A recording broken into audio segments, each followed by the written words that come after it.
A hungry mother sat down at an IHOP and looked over the menu while her 3-year-old sat quietly and colored. However, she was shocked when the manager came out and told the young mother that they wouldn't be serving her because the toddler was making them feel uneasy. When 25-year-old Alexis Bancroft sat down with her children to eat at IHOP in Hot Springs, Arizona, she probably expected that the worst that could happen is poor service or perhaps an unsatisfactory meal. What she didn't expect was to be kicked out of the diner because of the way her well-behaved toddler ate his food.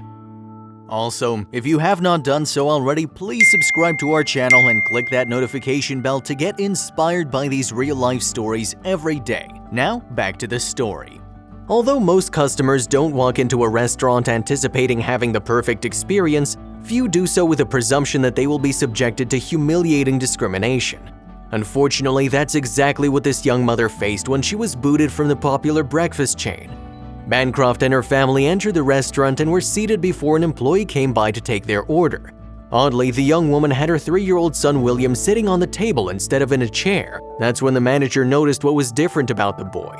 William was born without arms. However, this debilitating disability hasn't slowed down the active little boy. Thanks to extensive therapy, he has learned to do almost anything his peers can do by using his feet. Unfortunately, the manager apparently took issue with this method. While waiting for their meals, Bancroft was greeted by the manager, who told her that William couldn't sit on the table because of health department issues. Although the mother explained that her son's disability obviously requires him to sit up higher, the manager finally got to the point. She was uneasy over the idea of William touching the syrup dispensers with his feet, claiming it would be unsanitary according to Newsweek. I asked her what's the difference between hands and feet, Bancroft said. Bancroft then explained that she had taken William to the bathroom just moments earlier to wash his feet. The manager stated that while she hadn't seen her do that, she still felt uncomfortable with a child using his feet to handle restaurant items, the New York Post reports.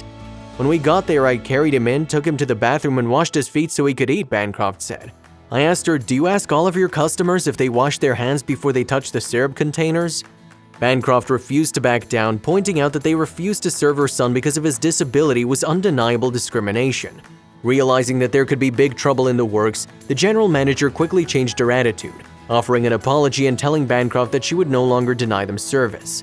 The manager was the one who discriminated against my son for having a physical disability, Bancroft said. All he wanted was some pancakes. The general manager later reached out to Bancroft after the mother's post on Facebook about the incident went viral. The woman apologized to Bancroft once again, stating that she didn't mean to hurt her feelings. However, the young mother claims that the experience has already left an impression on her son, Kark reports. The manager even messaged her, saying in part, I really think this was all a misunderstanding. I would never do that to your son intentionally or otherwise, that's not what I was trying to do. Apologizing, saying it wasn't intentional, but my son can't get that back, Bancroft said. The very next day, he didn't want to sit on the table to eat. He wanted to sit in a chair, which he can't really do. Bancroft says that William was self-conscious for several days but ultimately resumed his place on the tabletop. Fortunately, he's a resilient child and hasn't let the incident get to him thanks to his mother's support. Other people may think it's not a big deal, but that is my child, Bancroft said. I'm his advocate and you're not going to treat my kid like that. Expectedly, Bancroft's post garnered attention nationwide. Many expressed their outrage over the way that the general manager had treated the mother and her little boy. Others made their fury known by contacting the establishment directly. Several sources have confirmed that the manager who discriminated against little William was placed on leave. Soon after, IHOP president Darren Arbellas issued a statement, saying the incident was handled improperly and that the actions of the manager are not reflective of the chain's policies. As for William and his mother, they continue to destroy myths surrounding limb loss and physical disabilities. Hopefully, his story of incredible perseverance will help others to better understand that such disabilities aren't taboo. If you liked the video, please give it a thumbs up and consider sharing it with someone who may find it interesting. Thanks for watching, and I'll see you in the next video.